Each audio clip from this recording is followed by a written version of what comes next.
Number 1. Unveiling Qatar's remarkable prosperity.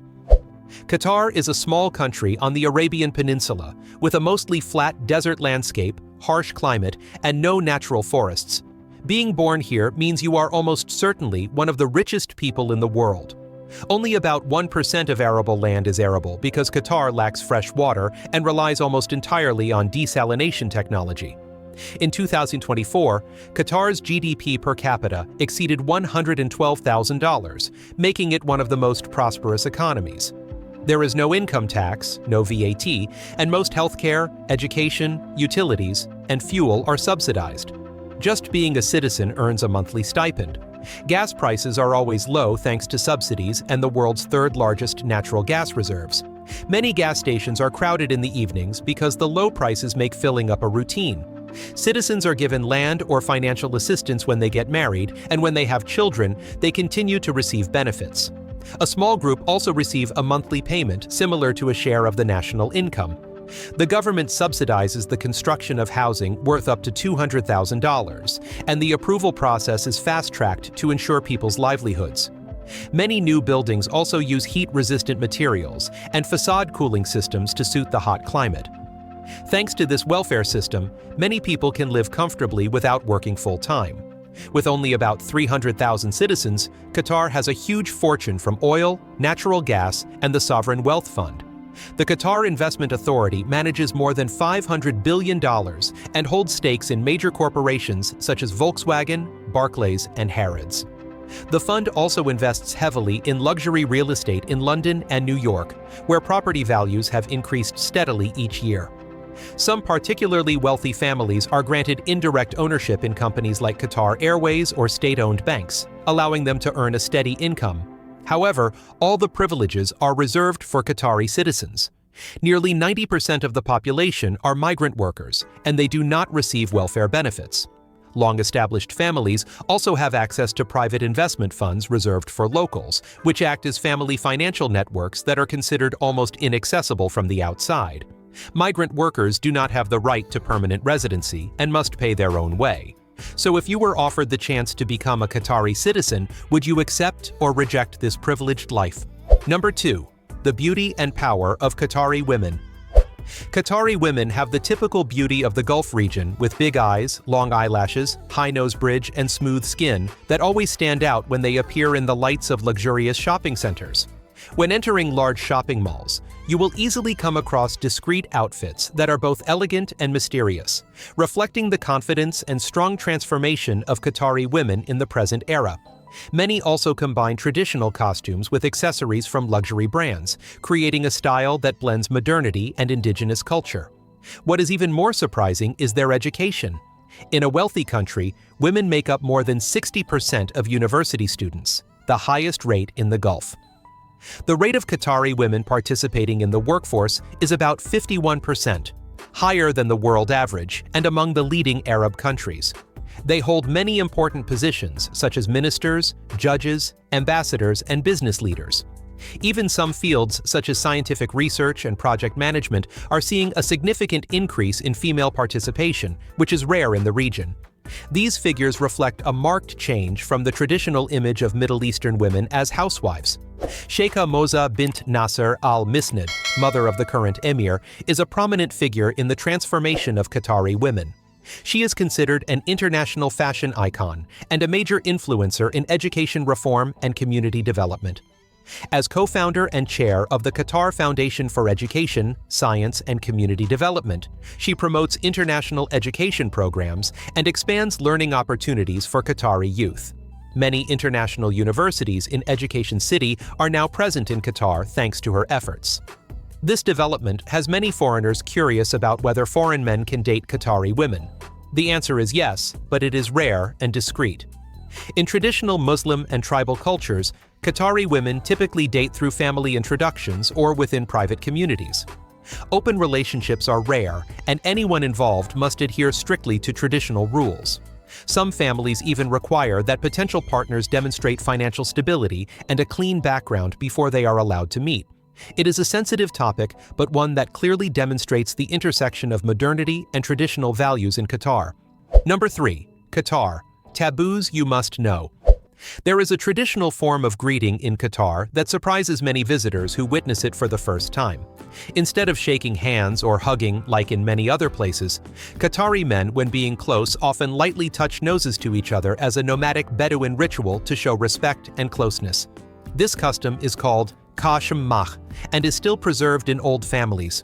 For many Qataris, this action reminds them of their nomadic roots in the context of the country developing at a very fast pace. If you are a male tourist and are invited to participate in this ritual, you should respond calmly because refusing can lead to misunderstandings that you are disrespectful. However, you should absolutely not initiate nose touching with strangers or local women because it can cause serious trouble. Taking photos of strangers, especially women and children, without permission is also considered an offensive act. Some areas near government offices even prohibit filming altogether for security reasons, and you may be asked to delete your photos immediately if you do so. In Muslim culture, taking photos without permission is not only an invasion of privacy, but can also damage the dignity of the person being photographed, and this can lead to legal penalties. When you attend a traditional meal, there are many rules to remember. The dishes are always religiously prescribed, and absolutely no pork or alcohol is used. Many families will recite a short blessing before eating as part of the ritual. Lamb, fragrant rice, and Arabic coffee are often served as a symbol of hospitality. During meals, people only use their right hand to eat or pass food as the left hand is considered unclean. No one should eat before the host as this is considered disrespectful. Some traditional families also arrange seating in a hierarchical manner, and guests are often invited to sit in the position that shows the highest respect. If you are invited to a meal, observe the actions of the host and only start when you receive a clear invitation. Feet are also an important element in local culture. For Qataris, the feet are the lowest part of the body and are considered unclean, so if you accidentally point the sole of your shoe towards someone else in a meeting or formal setting, you may offend them. In the office environment, many Qataris also avoid sitting positions that point the sole of their shoe outwards to maintain politeness. That is why many offices choose to use low chairs or sofas to limit misunderstandings. Number 4. The Farm of Tomorrow in Qatar's desert. With summer temperatures reaching 50 degrees Celsius, Qatar has done something that few other countries have dared to do. It has built high-tech agricultural zones that operate like veritable space research centers. Here, vegetables are not only grown, but designed using systems worth hundreds of millions of dollars. Hydroponics technology reduces water use by 70 to 90%, while all irrigation water comes from desalination plants that operate around the clock. In 2024, Qatar's vertical farming market was worth $16.30 million and is expected to grow to $102.45 million by 2033.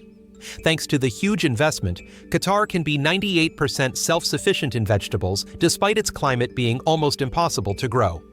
Some farms even use AI sensors to monitor each stage of plant growth and automatically adjust light, humidity, and nutrition to optimize productivity. In Qatar, agriculture is not just about meeting daily needs, but also a way for the country to demonstrate its ability to bend the desert to its will. In preparation for the 2022 World Cup, Qatar also carried out a project that most of the world was unaware of. The country built an underground city under the hot sand as a giant testbed to ensure all the technology for the tournament was running smoothly. Inside this top-secret area, Qatar simulated the entire system of the $6.5 billion stadium, testing airflow, noise, and temperature with industrial machines that can cool up to 40,000 people at a time. Experts were brought in from Europe and the United States, flown in by private jet, and worked in a heavily guarded technical area. Some experts describe the venue as a climate laboratory, where Qatar can simulate temperatures and humidity levels to test how its cooling systems operate in the harshest conditions. This is not just a technical test, but also a statement that Qatar is willing to spend all its resources to create the most perfect World Cup. What other symbols of luxury do you think Qatar has that will amaze the world? Comment below so everyone can discover more. Number 5. Inside the luxurious life of Qatar. In Qatar, male luxury is not an exception, but a cultural norm that has been shaped by generations of wealth. Many young men own their first supercar as early as their teens, thanks to support from their families and the benefits provided to citizens. The country now has one of the highest supercar per capita rates in the world, to the point where Ferraris and Lamborghinis are so common that they no longer feel special. A young Qatari might drive a G-Wagon to school, but when out for a night out, his main car is a McLaren or a Rolls-Royce. Even the license plates are a true luxury, with fancy numbers like 37111 or 7777 selling at auction for between $500,000 and more than $3 million. Qatari men's luxury is also reflected in the majlis, the traditional male reception room. A luxurious majlis can cost between $300,000 and $700,000, decorated with antique Persian carpets, copper lamps, hand-carved tables, and traditional gold-plated coffee sets. This is where men discuss land, investments, family matters, and politics. In Qatari culture, the majlis is considered a real financial conference room. In addition, many Qatari men also keep falcons. Each bird costs between $20,000 and $250,000, is issued its own passport and flies first class on international flights. In winter, they attend falconry tournaments with prizes ranging from $500,000 to $1 million for a successful swoop. When summer comes, Qataris almost always travel to London, Paris, or Geneva for 2 to 3 months. An average family rents a 5-star villa for between $50,000 and $150,000 a month, combined with luxury shopping and the use of private chauffeur services. For Qatari men, luxury is not just about showing off. It is how they maintain their tribal status and demonstrate a tradition of power that has existed for hundreds of years. What do you think is the most impressive thing about the lifestyle of Qatari men? Share it in the comments. Number 6. Lusail, the city that rises from the desert. Lusail is not only a new city of Qatar, but also a symbol of national ambition in the development vision to 2030. With an area of about 38 square kilometers and a plan to welcome up to 450,000 people per day, including residents, workers, and tourists. Lusail is built entirely from the desert and becomes one of the most modern urban projects in the Middle East. The total investment of the project is estimated at more than $45 billion. The city includes 19 functional districts and 4 artificial islands, designed according to the model of a multi-utility, green, smart urban area where items from housing, commerce, entertainment to healthcare are all in an optimal operating system. One of the highlights of Lusail is the Marina District, which owns the new skyline of Qatar. The curved glass towers, modern marinas, and coastal routes create a space that blends European style with Arabic identity. Lusail Boulevard is also fast becoming a new cultural hub after attracting hundreds of thousands of people during the 2022 World Cup. This is a pedestrian area where festivals, light shows, and street art take place, making Lusail a prominent entertainment spot of the whole country. It is impossible not to mention Lusail Stadium, a project with a capacity of 80,000 people and the venue for the 2022 World Cup final. The stadium is designed based on the shape of a traditional golden bowl of the Arabs and owns an advanced cooling system, becoming a global symbol of Qatar. Lusail also stands out with a smooth, environmentally friendly tram system, metro lines connecting directly to Doha and coastal residential areas, parks, and wide boulevards. This city is oriented to become a new financial, commercial, and entertainment center where Qatar wants to prove that the future of the country is not only confined to Doha, but is gradually shifting to Lusail. Number 7. Safest country in the world. Security in Qatar is considered one of the most effective public safety systems in the world. In 2021, the country's crime rate was just 0.33 crimes per 100,000 people, down 23% from the previous year. In the 2024 Security Threats Index, Qatar scored 0.70 on a 10-point scale, well below the global average of 4.87. This shows that surveillance and security systems are always working to protect both residents and visitors. Qatar's network of cameras and surveillance systems covers shopping malls, streets, beaches, and residential areas. At least one camera operates 24/7 at every major intersection, with data transmitted live to a control center so that police can respond within minutes. Police are present frequently, but in a polite and supportive manner, not patrolling in an intimidating manner. In the Safety Perception Survey, the country's Safety Index scored 84.74 out of 100. About 82% of respondents said they felt very safe walking alone at night. Sociocultural factors also contribute to the high level of security. Qataris live in clan and tribal communities with a strong sense of law-abidingness. Organized crime or street violence is virtually non-existent, and serious crime or civil strife is extremely low. The combination of surveillance technology, police force, and community awareness has created an environment rarely seen in the Middle East, where visitors can leave their hotels at night and walk freely without too much precaution. When someone asks the question, "Am I safe?" in Qatar, the answer is not just safe, but safer than many places you have ever been. Number 8. The $335 billion family in Qatar. The Al Thani royal family of around 8,000 members has ruled Qatar since the 19th century and is estimated to have a fortune of around $335 billion, a figure greater than the combined fortunes of Elon Musk and Jeff Bezos. It is also one of the most politically powerful families in the Middle East. The current emir, Tamim bin Hamad Al Thani, 45 years old, has a personal fortune of over $2 billion and has investments in major corporations such as Barclays, British Airways, and Volkswagen. His family owns luxury real estate in the UK and the US, including the Shard, London's Olympic Village, and New York's Empire State Building. Some of this wealth is managed through private funds that are not publicly disclosed to ensure confidentiality. The Qatari royal family's lifestyle can be described in one word as lavish. They own several gilded mansions, including a 3,000-square-foot mansion in England with a spa, gym, children's play area, beauty salon, and private elevator for the butlers. The palace in Doha includes 15 smaller palaces and parking for more than 500 cars. Some of the mansions also have their own art galleries for their private collections. The Sultan's former third wife, Sheikha Moza, made headlines when she spent hundreds of millions of dollars on a row of villas on Cornwall Terrace. The family's art collection far exceeds the value of many national museums, and they once paid $250 million for Paul Cézanne's card players. Many of the pieces in the collection are rare and have never been on public display. The Sultan's brother owns a $6 million Bugatti Divo. His car collection includes a Ferrari Monza SP2, a Lamborghini Centenario, and a McLaren P1, and their garage is larger than many supercar showrooms in Dubai.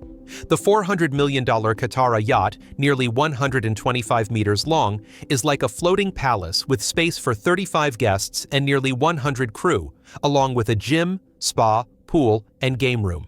Despite the Al Thani family's vast wealth, they are not the richest family in the world. That title belongs to the House of Saud of Saudi Arabia, with an estimated fortune of between $1 and $500 billion, a figure greater than the GDP of many developing countries and demonstrating their virtually unlimited financial influence in the region. Number 9. From desert to rich powerhouse. Qatar was once a largely forgotten region on the map of Arabia. It was a barren stretch of desert with a sparse population that depended on fishing, pearl diving, and small-scale trade along the Persian Gulf. For centuries, the region was influenced by Persia, Ottomans, and then Britain, but maintained a degree of autonomy due to its isolation and low strategic value. Even in the early 20th century, most of Qatar's coastal villages had no electricity or running water.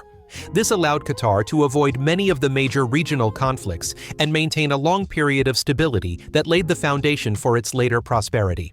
A turning point came in the mid-20th century when vast deposits of oil and natural gas were discovered underground. From a poor region that lived on pearls, Qatar quickly became one of the richest countries in the world based on GDP per capita. Within a few decades, average income increased hundreds of times. When Qatar gained full independence from Britain in 1971, it entered the regional political scene as a sovereign state. Since then, Qatar has developed a flexible foreign policy and has become a mediator in many Middle East crises. Typical examples include negotiations between the US and the Taliban, or reconciliation agreements between Palestinian factions. Qatar has also hosted many international conferences to strengthen its image as an important diplomatic bridge.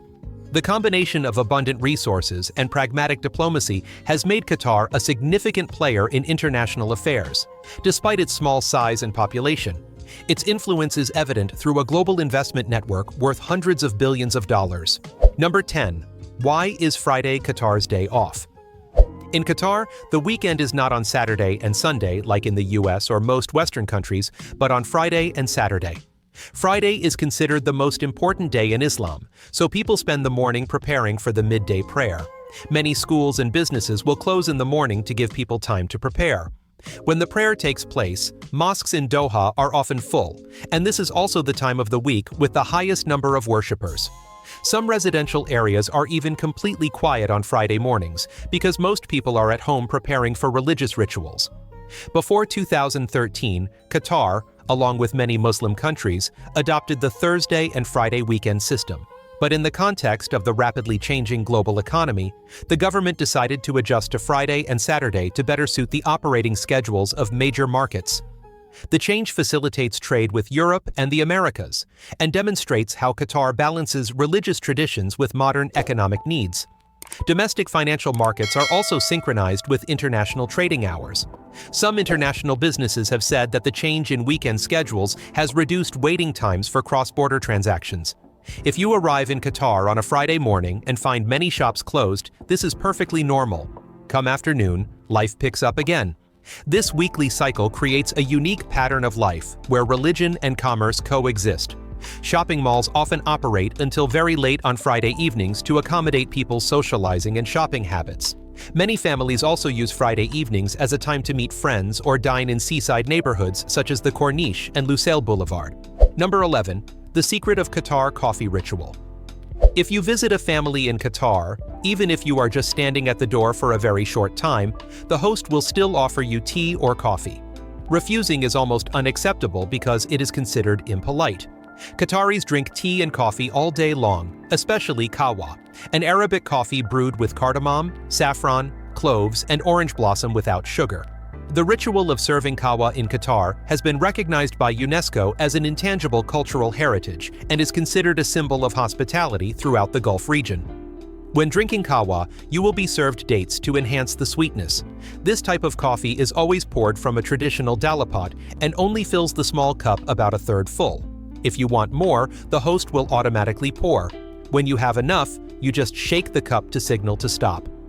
In addition to kahwa, Qataris also love karak milk tea, which is made from black tea, condensed milk, and many spices to create a rich and aromatic flavor. Karak was brought to the Gulf by Indian sailors more than a century ago and has gradually become a familiar drink. Today, many shops also have a cold version of karak to suit Qatar's year-round hot climate. Although Qatar is among the countries with high per capita income, karak is the cheapest drink, only 30 to 50 cents a cup. Most karak stalls are just small street-side kiosks where customers can stop by to buy, drink standing up, or take away. This lifestyle creates a special connection when people from all social classes can stand next to each other at simple tea stalls, bringing a rare sense of equality in a clearly stratified society. Some karak stalls are so famous that they serve thousands of customers every night for several hours, making it an experience many tourists cannot miss when visiting Doha. Number 12. 3 Qatar festivals that overwhelm tourists. Qatar National Day, which falls on December 18th every year, was officially celebrated in 2007 to commemorate the unification of the country under Sheikh Jassim bin Mohammed Al Thani in 1878. On this day, the Corniche and Lusail Boulevard become the center of all activities as tens of thousands to over 100,000 people flock to watch military parades, cavalry parades, jet flyovers, and fireworks over Doha Bay. People dress in traditional costumes, erect majlis, and hang flags everywhere. It is not only a historical celebration, but also an occasion to show tribal pride, unity, and the achievements that have made Qatar one of the most prosperous countries in the world. Eid al-Adha is the most important religious festival for Muslims in Qatar, celebrated every year since the 7th century after the time of the Prophet Muhammad. The festival begins with a prayer gathering in many large locations, attracting tens of thousands of worshippers. After that, the traditional sacrifice ritual is performed and the meat is distributed to the poor, neighbors, and families in difficult circumstances. During Eid days, Qataris visit relatives, give gifts, and prepare traditional dishes such as makbous, haris, and lukaimat. This festival has a very deep spiritual value, showing the spirit of sharing, kindness, and community cohesion. In Qatar, one of the notable cultural events is the camel races at Al Shahaniya racetrack. where nomadic tradition blends with modern technology. The camels are trained as athletes, and what surprises visitors is that they are controlled by robots instead of riders. The race has a prize value of up to millions of dollars, so it attracts a lot of viewers in the region. The small robots, mounted on the backs of camels and controlled remotely, create a novel and fascinating scene as the camels gallop across the desert. This shows how Qatar preserves tradition while embracing cutting-edge technology. When winter comes, the Aspire Sports Complex and Souk Waqif come alive with festivals that take place each week. The camel-riding robots were originally developed to replace the children who were used as jockeys in the past. Number 13. The world's largest underground hospital. The Arabian oryx, or Arabian white antelope, is the national animal of Qatar and one of the most iconic animals in the Middle East.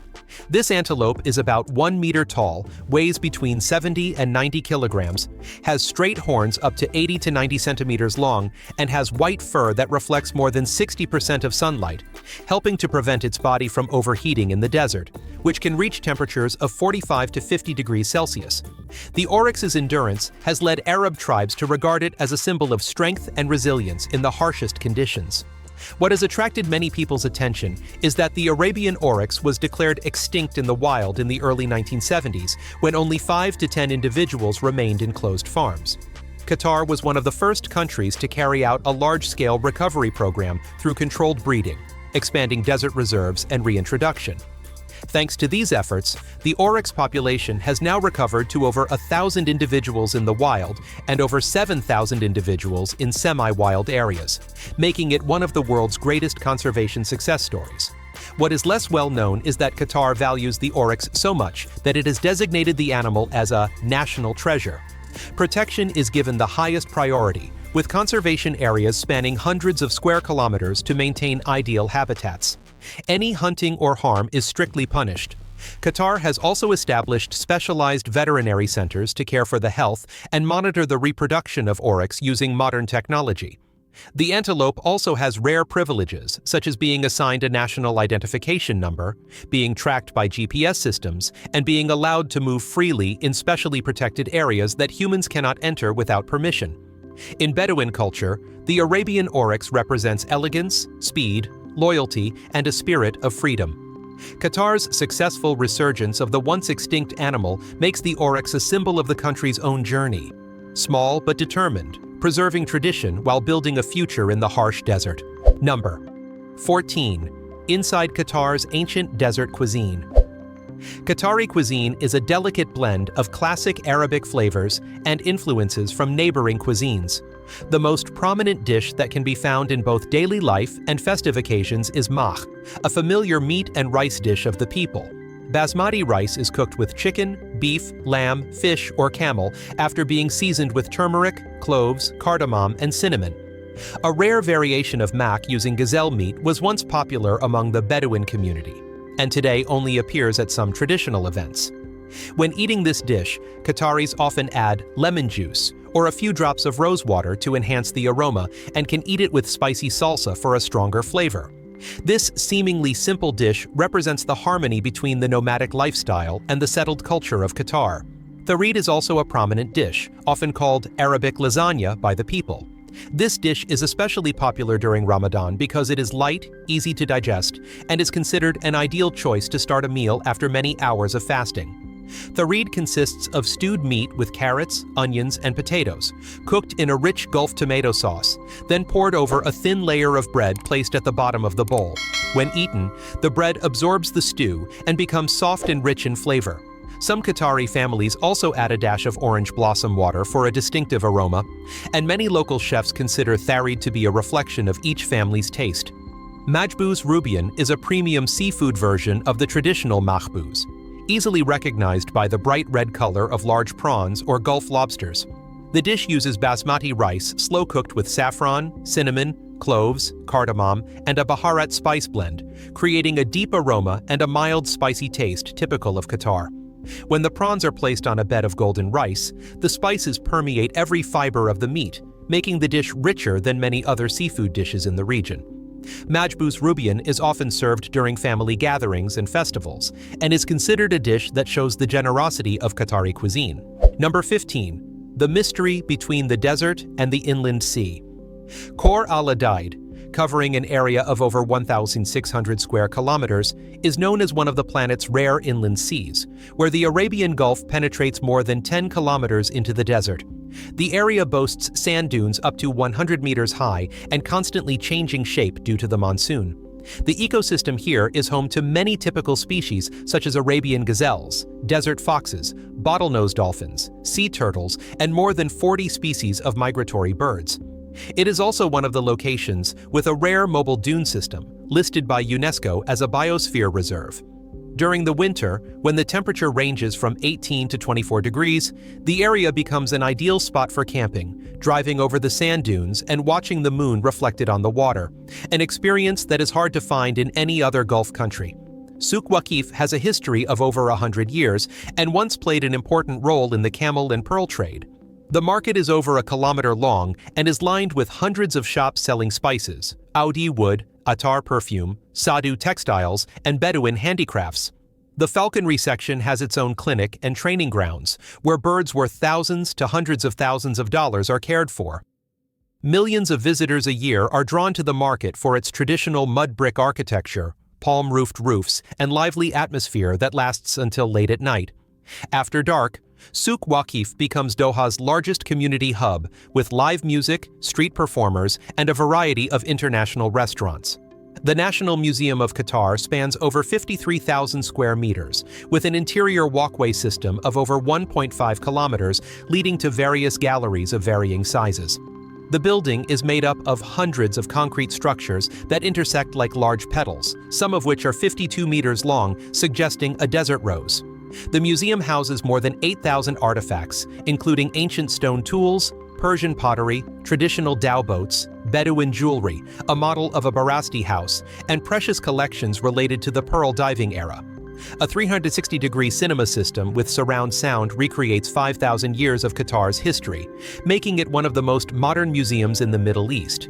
And those are 15 interesting facts about Qatar. Hopefully, the information just provided has given you a fresh new perspective of the country. If you find the video helpful, please like, subscribe, and turn on notifications to join us on our next exploration journeys. Of these 15 facts, which one impresses you the most? Please leave a comment below. We'd love to hear your thoughts.